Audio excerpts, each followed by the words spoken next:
Hello everyone, smile signature dental clinic থেকে আজ একটা নতুন ভিডিও নিয়ে এলাম।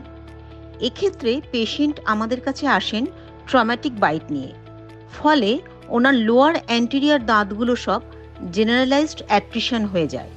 এক্ষেত্রে দাঁতগুলো সব নন ভাইটাল হয়ে যায় এবং ক্ষয়ে ক্ষয়ে ছোট হয়ে যায়।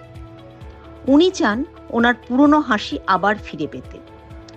আমরা তখন লোয়ার অ্যান্টেরিয়ার সব দাঁতগুলো প্রথম আরসিটি করি, তারপর ক্রাউন লেন্দেনিং করা হয়। এটা ছোট্ট একটা সার্জিক্যাল প্রসিডিওর। তারপর টুথ প্রিপারেশন করে স্ক্যানারের মাধ্যমে ডিজিটাল ইমপ্রেশন নেওয়া হয়। এরপর ল্যাব থেকে 7 ইউনিটস ডিএমএলএস পিএফএন ক্রাউন অ্যান্ড ব্রিজ বানানো হয়। তারপর সেটা পেশেন্টের মুখে পরানো হয়। আর সবশেষে আমরা পেশেন্টকে কনফিডেন্সের সাথে সুন্দর হাসি উপহার দিতে সক্ষম হই।